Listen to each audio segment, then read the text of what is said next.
Lang pinagmulan tungkol po sa blessing. Isang umaga, si R.C.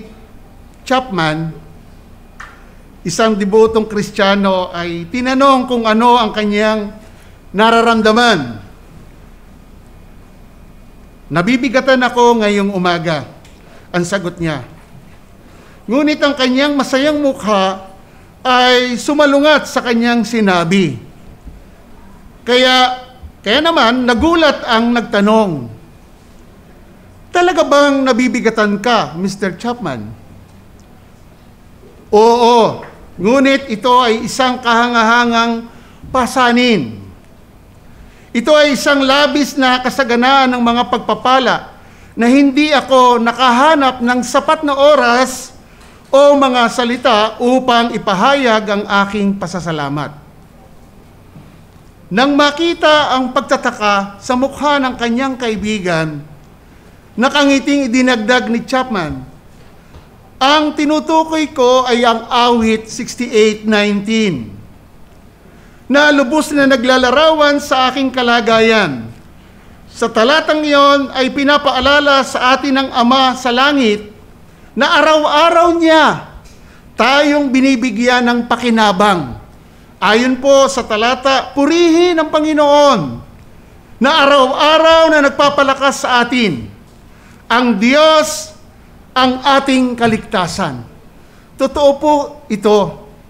Sa kanyang nararamdaman, nabibigatan siya, pero kakaiba ang kanyang nararamdaman na lakas galing sa Panginoon. Nakangiti siya. Sa buhay natin, iba-iba po yung ating nararanasan. Pero wag nating kalilimutan na mayroon tayong Diyos Ama. Na alam natin, tayo nakakilala sa Ama, nagkaroon tayo ng relasyon sa pamamagitan po ni Jesucristo.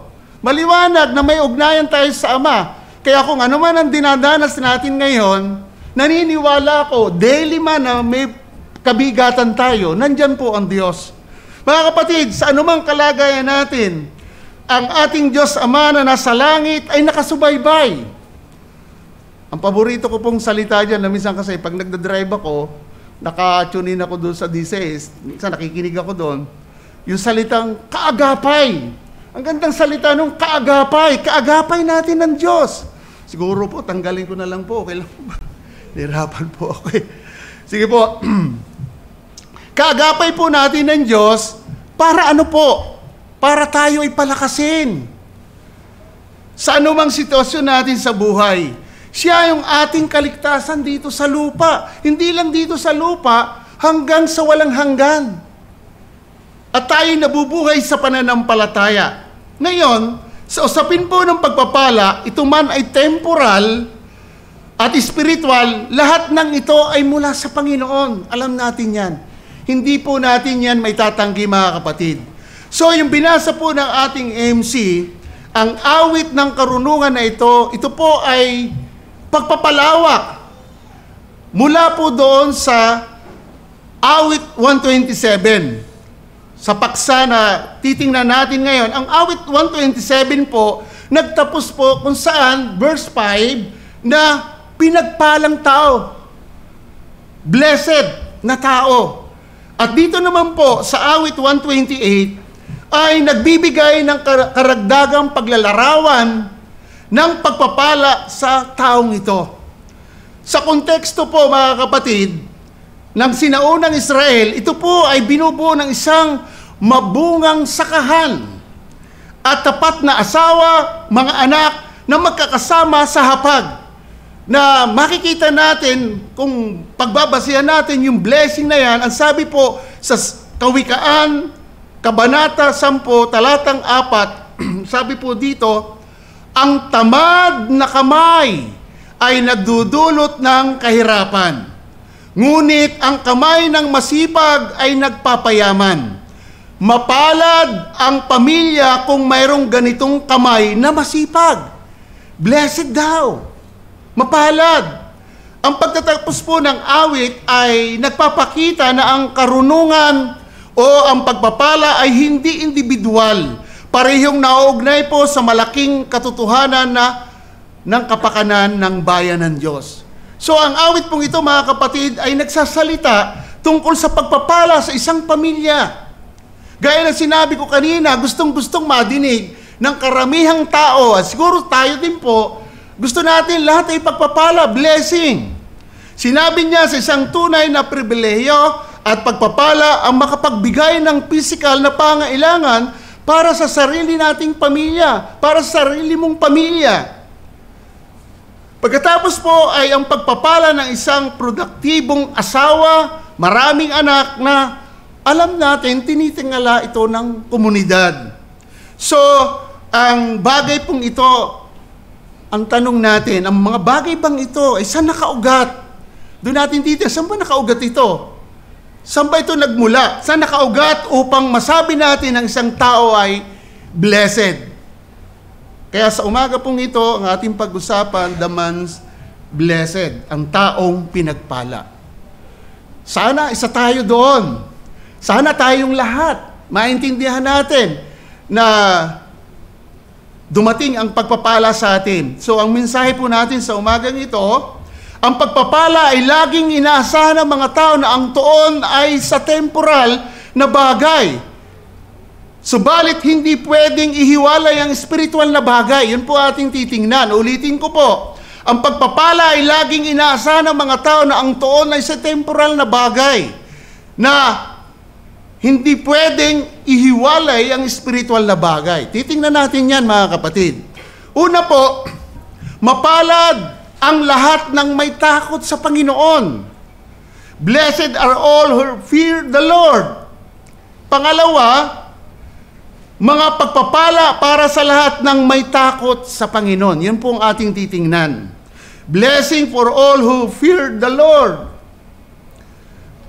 Mapalad ang lahat ng may takot sa Panginoon. Ito po yung binanggit ng verse 1. Pansinin natin. Sabi po dito ng salmista, ang bawat may takot sa Panginoon ay mapalad. Yun muna. Blessed. Ang bawat may takot sa Panginoon ay mapalad. Siguro, tingnan muna natin yung blessed. Ano bang kahulugan nito? Pinapakita po, kung papansinin natin, yung dito pa lang sa verse 1, ay pinapakita ang spiritual na ugnayan sa Panginoon dahil sa salitang fear of the Lord. Nakaugnay agad sa Panginoon. Alam natin, lahat ng tao walang ganitong takot sa Panginoon. Tama. Hindi natin pwedeng sabihin na lahat ng tao may takot sa Diyos. Kung sasabihin ng lahat ng tao siya may takot, pero namumuhay sa kasalanan, walang takot yon. Pag paumainin ninyo, malakas po ang boses ko eh. Batanggin niyo po ako. Okay. Ayon po sa Keyword Study Bible, ang salitang Griego na isinalin na pinagpala o blessed sa mga talatang ito, ang ibig sabihin ay ganap na masiyahan. Masiyahan ka. Ito po ay tumutukoy sa mga tumanggap ng pabor ng Diyos, anuman ang mga kalagayan natin. Tumanggap ng pabor ng Diyos. Sabi po ni John Calvin, kinot ko po ito, mapalad ang tao na may takot sa Panginoon. Sa naunang awit ay nakasaad na ang kaunlaran sa lahat ng mga gawain ng tao at sa buong takbo ng ating buhay ay dapat asahan ng eksklusibong mula sa biyaya ng Diyos, at ngayon ay pinayuhan tayo ni Solomon na yaong mga nagnanais na maging kabahagi ng pagpapala ng Diyos ay dapat ng buong pusong italaga ang kanilang sarili sa Kanya, sapagkat kailanman ay hindi niya bibiguin ang mga naglilingkod sa Kanya. Maganda po yung sinabi ni John Calvin. So ang pinagpala o blessed ay pinagkaloob ng natatanging pabor ng Diyos na nagbunga ng joy, kasaganaan. Naalala ko nung araw, ang joy, ang kagalakan, doon ko hinahanap sa barkada. Pero nung makilala ko ang Panginoon, kakaiba, ito yung joy na hindi natin kayang ipaliwanag sa ating kaisipan. Kakaiba yung naramdaman natin, yung inner joy nung tayo katagpuin ng Panginoon. So maunawaan natin ito, sa bagong tipan, ang diin po ay higit ang espiritual kaysa material na mga pagpapala. Sa bagong tipan. So ang pangako ng Diyos kay Abraham ay muling nagsisilbing pundasyon para sa mga pagpapala na hindi nakataon lamang sa temporal, kundi spiritual blessing. So, alam natin sa transition ng pagtakbo ng mga panahon sa lumang tipan ay tuloy-tuloy po hanggang sa dumating ang pangakong nag-iisang binhi. Sino ang nag-iisang binhi? Si Kristo. Maliwanag po yan. Siguro, tingnan natin sandali yung Galatia. Pahintulot niyong basahin ko mula chapter 3, mula verse 15. Pakinggan po ninyo. Mga kapatid, ako ay nagsasalita sa tao kapag napagtibay na ang tipan ng isang tao, walang makapagdaragdag o makapagpapawalang bisa nito. 16. Ngayon, ang mga pangako ay ginawa kay Abraham at sa kanyang binhi. Hindi sinasabi at sa mga binhi na tungkol sa marami, kundi tungkol sa isa at sa iyong binhi na si Hesukristo. Then verse, diretso natin hanggang 18. Ito ang ibig kong sabihin, ang kautusan na dumating pagkaraan ng 430 taon ay hindi nagpapawalang bisa sa tipan na dati nang pinagtibay ng Diyos upang pawalang saysay ang pangako. Sapagkat kung ang mana ay sa pamamagitan ng utusan, ito'y hindi na sa pamamagitan ng pangako. Subalit, pinagkaloob ito ng Diyos kay Abraham sa pamamagitan ng pangako. Verse 25. Ano sabi sa verse 25? Sabi po sa 25, subalit ngayong dumating na ang pananampalataya, tayo wala na sa ilalim ng pagsupil, sapagkat kay Kristo Jesus, kayong lahat ay mga anak ng Diyos sa pamamagitan ng pananampalataya. Then, verse 29, at kung kayo kay Kristo, kayo nga'y mga binhi ni Abraham, mga tagapagmana ayon sa pangako. Ito po yung ibig kong sabihin na hindi lang temporal na bagay, kundi spiritual na dumating sa atin, mga kapatid. Ito yung isang pagpapala na higit sa anumang temporal na mga bagay na tayo po ay naligtas sa pamamagitan ni Kristo. Maliwanag po yan. Ang ebanghelyo na tumawag sa atin, ito po yung malaking biyaya sa atin. Ito yung malaking blessing sa atin, mga kapatid. Hindi po may kukumpara ang temporal na bagay sapagkat ang temporal na bagay, maglalaho po yan. Lagi ko pong tinatanong sa mga nakikinig, ano po ba ang pinakamahalaga sa buhay mo? Yung ikaw ay nakatapos, kailangan yon. Ikaw ay marangya ang buhay mo, kailangan yon. Yung maganda ang sasakyan mo, kailangan yon. Pero ang higit at higit na pagpapala, blessing sa atin, ang kaluluwa mo ay maligtas. Yun po ang mahalaga. Kahit nasa iyo ang lahat ng bagay, kilala ka sa lipunan, kung hindi ka maliligtas, ikaw na ang pinakakawawa sa balat ng lupa. Ang inaasahan mo lang yung mga bagay na yon. Kaya ang binibigyan natin ng diin ay yung spiritual na bagay. Ang point natin, ang pinagpala o blessed ay nagtatamo ng tunay na kagalakan sa puso sapagkat ang pinagmumulan nito ay ang Diyos. At sa pamamagitan ni Kristo na siyang ebanghelyo na tinatamasa natin, pangakong buhay na walang hanggan. Ngayon pa lang, pinangahawakan na natin yon. We are living by faith. Inaasahan natin yon. So yun po ang blessed. Then binanggit po yung takot sa Panginoon, the fear of the Lord. Ayon po sa ating talata, ang pinagpala ay ang may takot sa Panginoon. Kaya sinasabi ko, hindi pwedeng hindi uugnay sa spiritual. Gaya na sinabi ko kanina, mga kapatid, lahat ng tao pwede magsabi na may takot siya sa Panginoon, pero madidescribe yan sa kanyang pamumuhay kung talagang siya may takot sa Panginoon. So tingnan natin, mga kapatid, ang ibig sabihin ng pagkatakot sa Panginoon, ito po, pakinggan po natin. pagbibigay sa Diyos ng iyong di-hating attention. Undivided attention. So pag sinabing undivided attention, sa Diyos lang yon. Ibig sabihin, involved po dito yung ating puso. So kung di ka mananampalataya, hindi mo kayang ibigay. Ang maibibigay mo lang hating puso, undivided attention, undivided heart. Kasi aagawin ka ng mundo. Pero ang gusto nating makita ay yung puso mo talaga nasa Panginoon. Yung may takot talaga sa Panginoon, yung makakapagbigay nito.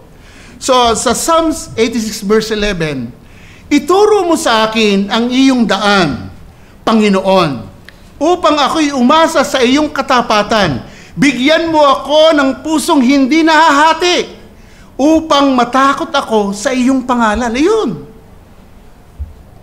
Kung babalik na rin natin, yung may takot sa Panginoon, yun ang hindi nahahating puso. Yung buong puso sa Panginoon, may takot yan sa Panginoon, mga kapatid. Ngayon, tanungin natin ang ating mga sarili, ako ba ito? Blessed ba ako? Pinagpala ba ako talaga ng Diyos? Ayon sa salmista, ang pusong hindi nahati ay humahantong nga po sa pagkatakot sa Panginoon. Kaya, nagsimula ang salmista sa pagsasabi ng tema ng salmo, mapalad, mapalad ang lahat ng may takot sa Panginoon. So, yun po yung ating tingnan. Kasama ako, ikaw, tayong lahat. Ano ang tayo natin sa Panginoon? Ako ba talaga ay may takot sa Panginoon? Ikaw ba may takot talaga sa Panginoon? So, tingnan pa natin. Ang pagkatakot sa Panginoon ay hindi nangangahulugan ng pagkatakot sa Diyos para tumakas ka sa Kanya. Yung something na ikaw ay natatakot, nanginginig ka, yan, nandiyan ang Diyos, nandiyan ang Diyos. Like ni Adan at Eva, di ba? O, nasan kayo? Nagtago sila. Bakit po nagtago? Kasi nakagawa ng ano? Kasalanan. Sa halip po, nangangahulugan nito ng paghanga sa kadakilaan ng Diyos upang lapitan mo siya ng may malaking pagpipitagan, paggalang, reverence, and respect. Yun po yung pagkatakot sa Panginoon na humahanga ka sa kadakilaan ng Diyos, kabutihan ng Diyos. Kaya nangingibabaw sa puso mo na hindi nahati ang puso mo na meron kang takot sa Diyos. Kasi humahanga ka sa Diyos. Hindi ito something na natatakot ka, bakit yung maparusahan? Nangangahulugan din po ito na siniseryoso mo ang Diyos at inuuna mo siya sa iyong buhay. First priority natin ay ang God. Nung nabubuhay pang asawa ko, ikaw naman, number 2 ka lang sa akin eh. Oo, alam ko naman. Dahil tayo nasa Panginoon. Ikaw din naman eh, number 2 rin sa akin eh. O, nagpalitan lang kami. Totoo po yun. Dapat ang first love natin ay ang God. Di ba, Matthew 6:33? Ano sabi doon? Kabisado ninyo yun. Seek ye first the kingdom of God and His righteousness. Huwag ka agad doon sa pangailangan. Kingdom muna, then yung kanya righteousness. So, ang tanong, sino ba ang makagagawa nito? Sino ba ang makakapagbigay ng buong paggalang sa Diyos? Yung talagang naniniklod siya sa harapan ng Diyos at dinadakila na niya ang Diyos. Simple lang po ang sagot niyan. Ang makagagawa nito ay ang mga sumasampalataya sa Panginoon, mananampalataya sa Kanya. Ito ang mga may banal na pagkatakot sa Panginoon. Ako, ikaw yun, kung ikaw ay sumasampalataya. Pero I'm sorry, kung hindi mo kinikilala ang Diyos, hindi ka makakapagbigay ng paghanga sa Kanya. Magdadoubt ka pa. Bakit ako naghihirap? Kung talagang mayroon Diyos, bakit ganito ang buhay ko? Pero kakaiba yung may relasyon sa Panginoon. Mayroong pagkakilala sa Diyos. Kaya sabi sa ating talata, mapalad ang bawat may takot sa Panginoon. Pinapakita rin po ang pagkatakot sa Panginoon, paglayo, pag-iwas sa kasalanan. Diyan po madidescribe ang mayroong takot sa Diyos. umaasa sa habag at awa ng Panginoon na maiwasan ang kasalanan.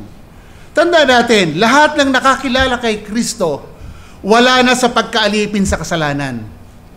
Wala na sa under power of sin.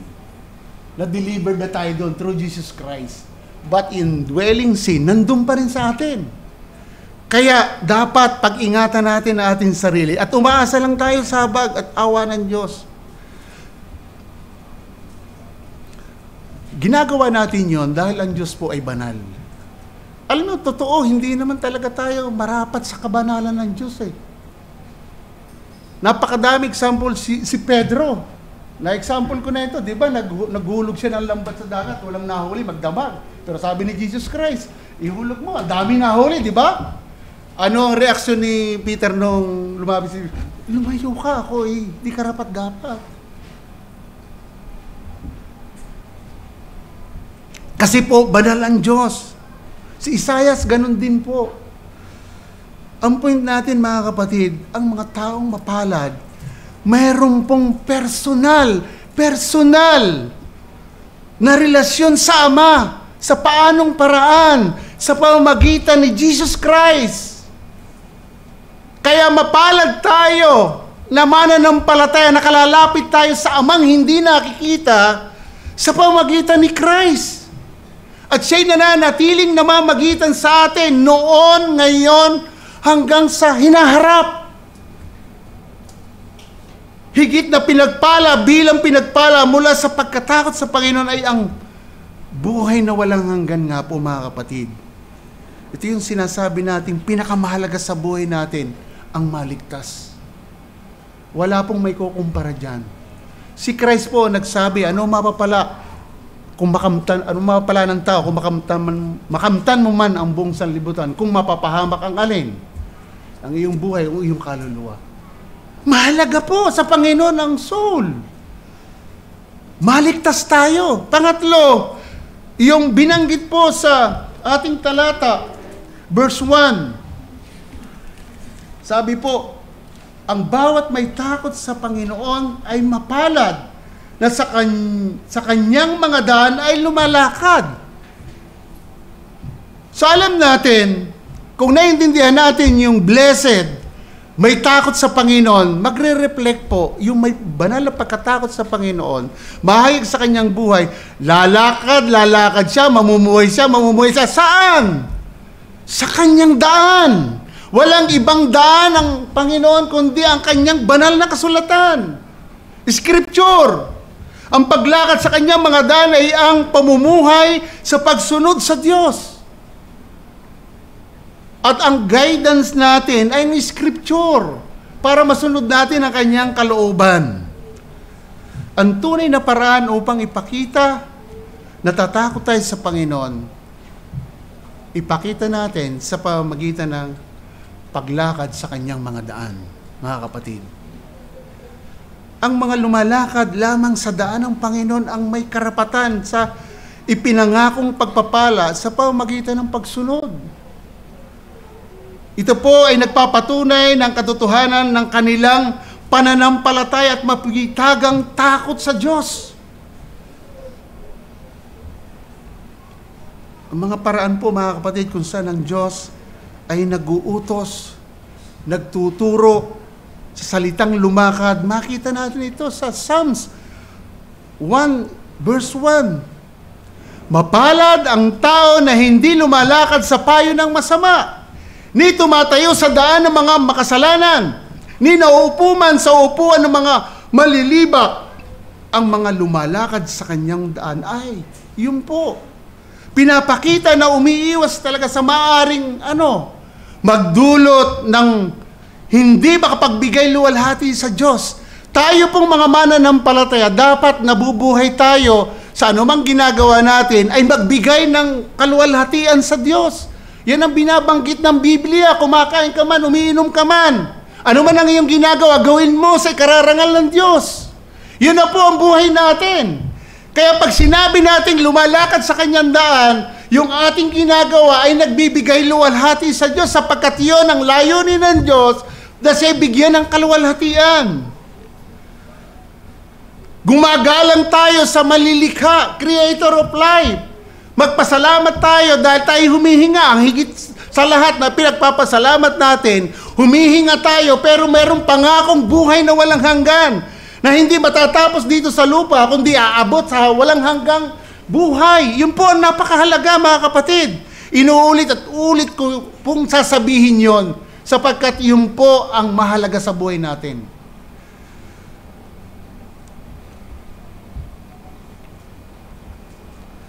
Ang point natin, ang pangako ng salita ng Diyos ay sa mga may takot. Saan? Sa mga lumalakad sa kanyang daan. Daan ng Panginoon sa pamamagitan ng ano? Ng hindi nagbabago, hindi nagbabagong pamantayang salita ng Diyos. Kung kayo tatanungin, kumusta ang daily Bible reading nyo? Pastor, ang dami ko kasi paggising sa umaga, maghahanda ako, ang dami. Kasi gabi na natulog. Mga kapatid, bigyan natin ng pansin ang nag-iisa at matibay na hindi nagbabagong pamantayan ng buhay, Scripture. Kaya ang challenge ko po, mga kapatid, masaya ang buhay ng mga blessed o pinagpala dahil ito yung kahulugan na ito po ay nakaugat mula sa pagkatakot sa Panginoon, na pinapakita, gaya na sinabi natin, paglakad sa kanyang pamantayan. Daan ng Diyos sa pamamagitan ng kanyang utos mula sa kanyang mga salita. Kaya mas lalo nating paglaanan ng pag-aaral, pagbabasa ng salita ng Diyos. Gusto ko pong basahin yung may oras pa naman po, no? So, yun Psalms. Mabilis lang po. 1 to 6 lang naman ito para pagnilay-nilay niya kasi ganun kahalaga yung meditation. Dalawang uri ng pamumuhay. Mapalad ang taong hindi lumalakad sa payo ng masama, ni tumatayo man sa daan ng mga makasalanan. At chapter 1 po yan. Ni umuupo man sa upuan ng mga manunuya, kundi nasa kautusan ng Panginoon ang kanyang kagalakan at nagbubulay-bulay araw at gabi sa kanyang kautusan. Siya ay gaya ng isang punong nakatanim sa tabi ng agos ng tubig na nagbubunga sa kanyang kapanahunan. Ang kanyang dahon na may hindi nalalanta, sa lahat ng kanyang ginagawa ay nagtatagumpay siya. Ang masama ay hindi gayon, kundi parang ipang tinataboy ng hangin. Kaya't ang masama ay hindi tatayo sa hukuman, ni sa kapulungan ng matuwid ang mga makasalanan, sapagkat ang lakad ng matuwid, ulitin ko, ang lakad ng matuwid, ang Panginoon na nakakaalam, ngunit mapapahamak ang lakad ng makasalanan. So meditate natin yan. Mahalaga po ang pag-aaral. Yan ay makikita sa talagang may takot sa Panginoon. Na pinakita natin na mayroong paghanga sa Diyos. May pagdakila sa Diyos. Kumbaga, gumagalang siya sa banal na Diyos. Pangalawa po, mga pagpapala para sa lahat ng may takot sa Panginoon. Pansinin niyo yung verse 2. Kakainin mo ang bunga ng paggawa ng iyong mga kamay. Ikaw ay magiging masaya, ito'y magiging mabuti sa iyo. 3. Ang asawa mo'y magiging gaya ng mabungang puno ng ubas sa loob ng iyong tahanan.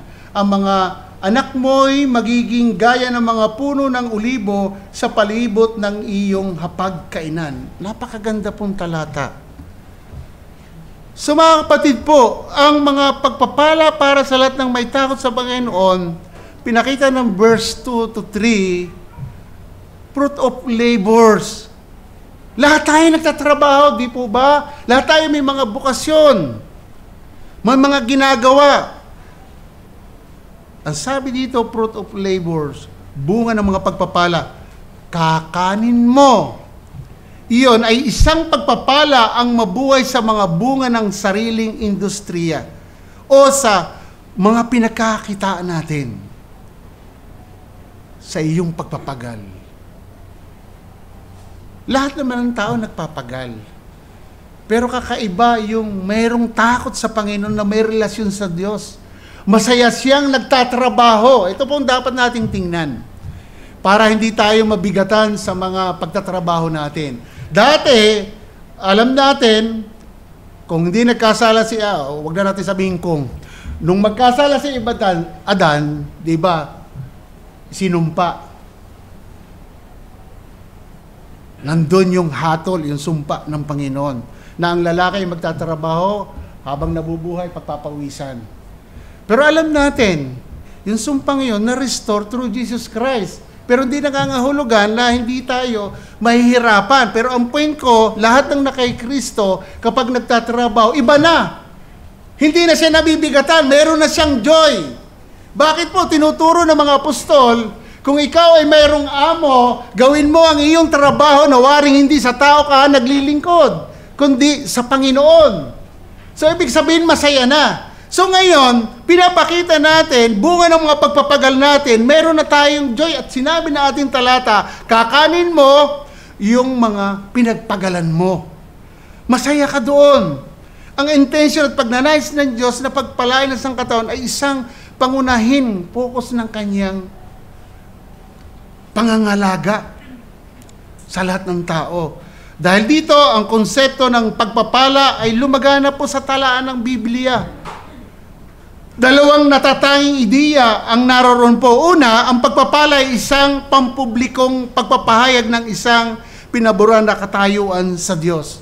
Pangalawa, ang pagpapala ay nagbigay ng kapangyarihan para sa kaunlaran at tagumpay. So mga kapatid, sa lahat ng pagkakataon, ang pagpapala ay nagsilbing gabay, motivation upang ituloy ang landas ng buhay sa loob ng mga pagpapala.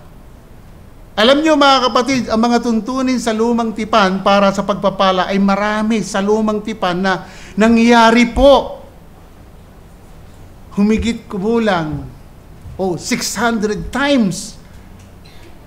So ang kasaysayan ng Israel ay nagsimula sa pangako ng pagpapala. So ang transition result, makita natin upang maunawaan ang pagpapala mula sa Diyos sa isa sa mga unang pangako sa Biblia ay binigay kay Abraham, na hinirang ng Diyos na maging isang pagpapala sa buong lupa. Alam natin yan. So hindi lamang sinabi ng Diyos sa patriarka na ito, natatanggap siya ng mga magandang lupain at magkakaroon ng maraming anak, ngunit pangako rin niya kay Abraham, pagpapalain ko ang mga nagpapala sa iyo at ang mga lumalapastangan sa iyo ay aking susumpain. Nakalagay po yon sa Genesis 12, 1-3. So, yan po ay isang hindi kapanipaniwalang pangako, hindi po ba? Paboran ng Diyos ang mga pumapabor kay Abraham at ilagay ang kanyang sarili laban sa mga sumasalungat kay Abraham. Parang hirap intindihin nun, pero ginawa po ng Diyos yun. Tulad natin, malamang na gusto natin ang pagpapala at pabor ng Diyos sa ating buhay. Yan, gaya na binanggit ko kanina. Ang talata pong ito, mga kapatid, ay nagbibigay sa atin ng sekreto ng pagtatamo ng pagpapalang iyon. Kailangan lang nating pagpalain si Abraham. Git yun. So, wala na si Abraham. Si Abraham nang maglaon ay pinangalan ng Abraham, ay namatay mga 4,000 taon na ang nakalilipas. Alam natin yan. So kaya maaaring isipin ng isa na hindi na posible na pagpalain siya. Pero hindi po yun ang kaso. Ang pangako kay Abraham ay ipinasa saan? Sa kanyang anak na sino? Si Isaac. Sa kanyang apo na si Jacob. Genesis 27, 1-29. Si Jacob po, siyempre, ay ipinalitan ng pangalan na Israel. Ang kanyang mga anak na lalaki, ang mga founding father ng mga tribo ng Israel. Kaya, ang pangako ni Abraham ay pinasa rin sa Israel. Numbers 24, 1-9. Basahin po ninyo yan.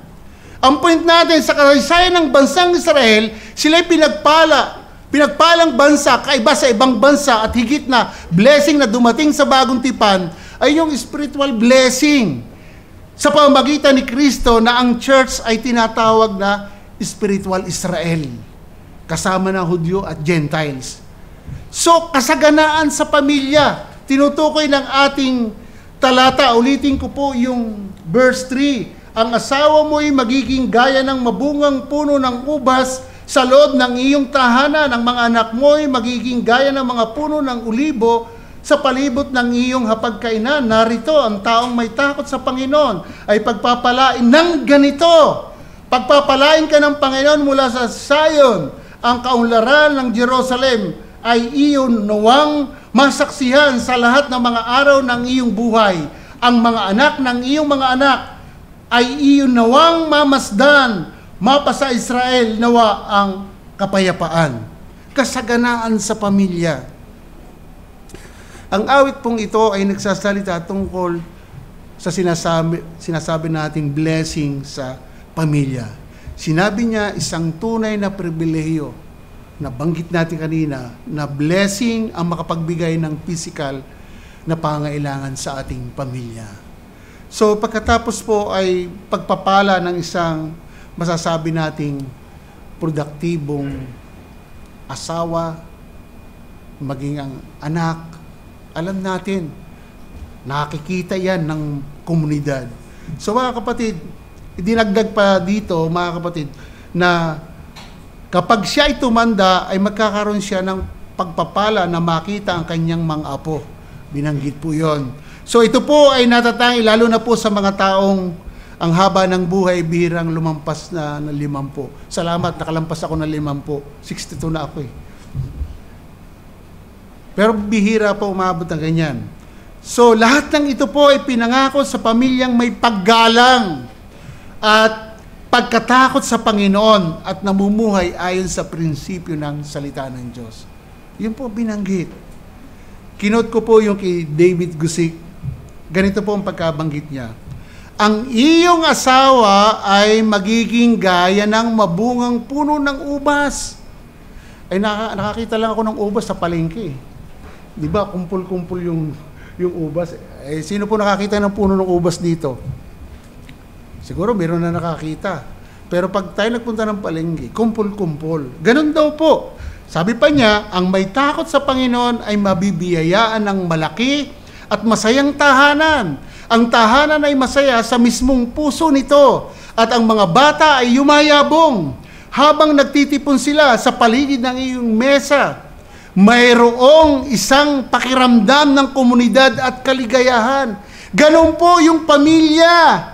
Una, pinagpala dahil may takot sa Panginoon, dahil lumalakad sa kanyang daan, sa pamantayan ng salita ng Diyos. Mga kapatid, ganito nga po, dapat makita ang pamilya.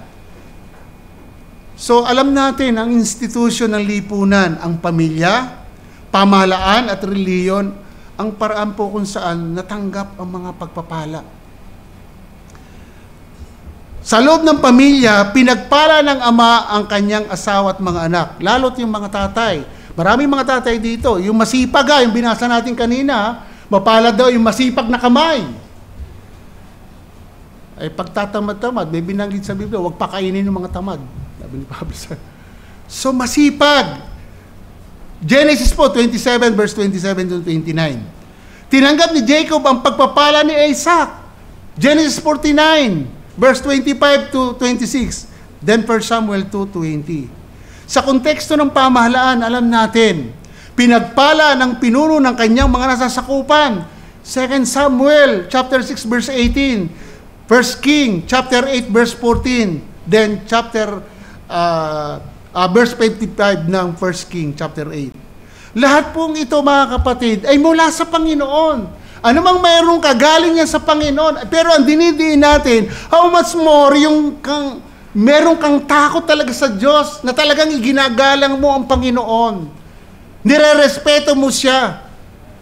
Hindi ka namumuhay sa kasalanan. Ang sabi po ni Spurgeon, kahit na ang mga idea ng panganganak ay matatagpuan sa figura o larawan ng mabungang puno ng ubas, ito ay higit pa rito. Ang mabubuting asawa ay mabunga rin sa kagandahang loob, pagtitipid, pagkamatulungin, at pagmamahal. Kung hindi sila magkakaanak, kumbaga di man sila bawog, kung nagbibigay sila sa atin ng alak at aliw at mga kumpol ng kaaliwan, blessed pa rin. Kaya sa mga asawang babae, mapagmahal tayo. Nabanggit ni Spurgeon, magtipid. Hello, mga nanay. Yung pang magbigay tayo ng aliw sa pamilya. Kumbaga mapagkatiwalaan, yung mga masisipag na ama, pagod na pagod, maghapon. O, may pagkain ba tayo dyan? Teka muna, sandali lang. Yan po realidad ng buhay, di po ba? Pero sabi ni Spurgeon, dapat maging masaya ang pamilya. Ang point natin, ang pamilyang pinagpala ay katulad ng mabungang puno ng ubas. Tingnan na lang natin sa palengke, kumpul-kumpul. Ganon yung masayang pamilya. Saan makukuha yun? Hindi sa mundo. Hindi sa kaibigan. Hindi sa barkada. Hindi sa yaman. Pagkatakot sa Panginoon, magkakaroon ka ng takot sa Panginoon kung kilala mo si Kristo.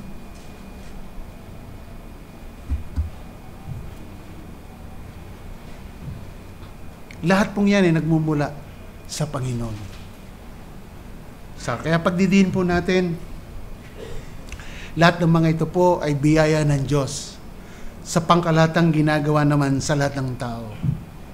Gaya na nabanggit ko, huwag tayo magmalaki kung mananampalataya ka.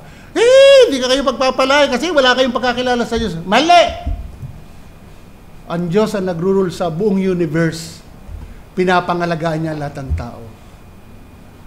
Pero matindi. Kasama tayo doon, pinangangalagaan ng Diyos. Pero ang malaking blessing sa atin, ikaw ay ligtas. Ikaw ay na kay Kristo. At may pangako ang Biblia sa mga natatakot sa Panginoon. Ibibless niya.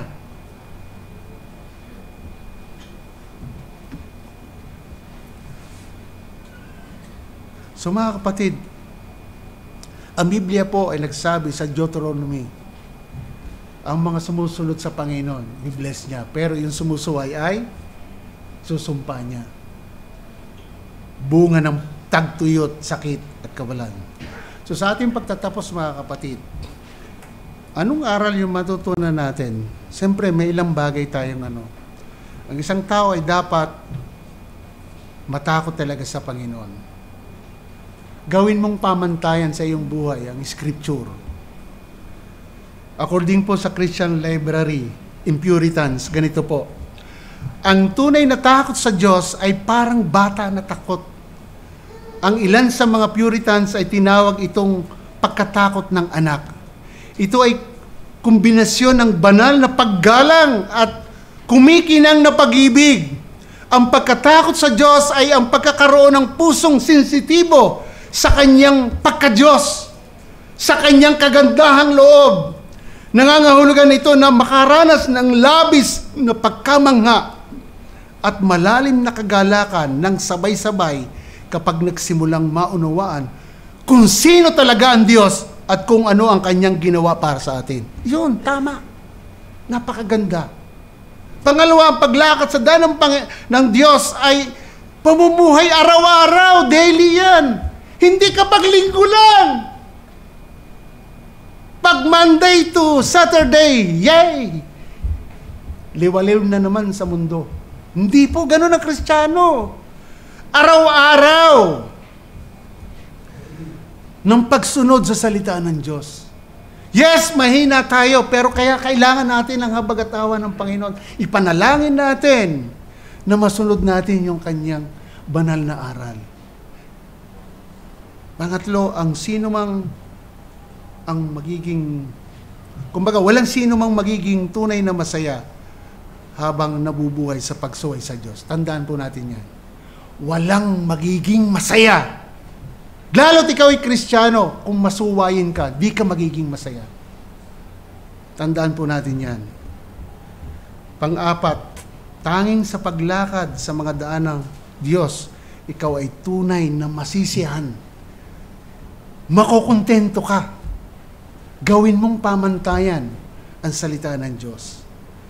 Mga kapatid, ang susi sa tagumpay at kasaganaan ng buhay ay ang pagkatakot sa Panginoon. Paglakad sa kanyang daan sa pamamagitan ng salita ng Diyos. Pinapakita ang tamang relasyon sa Ama sa pamamagitan ng ating Panginoong Jesucristo. Yan po ang tamang relasyon.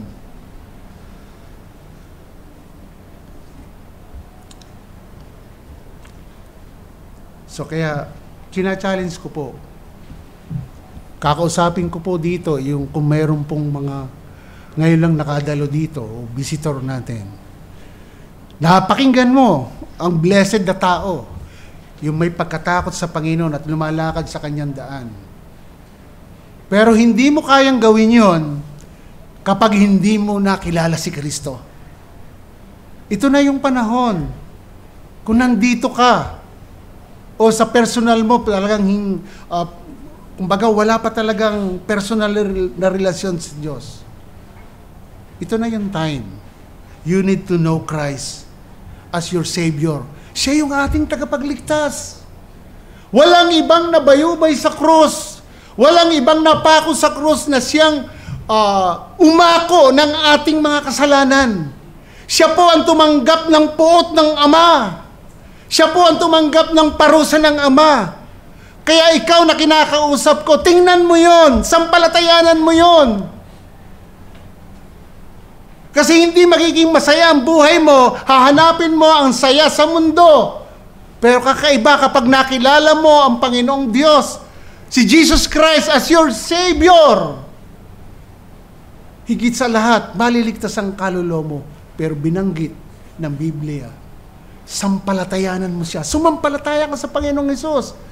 Ang sasampalataya na hindi siya magaling, nagpapagaling siya, nagpapala siya. Hindi. Ang sasampalatayanan mo, yung ginawa niya sa krus, na nabayubay sa krus, na inako ang iyong kasalanan.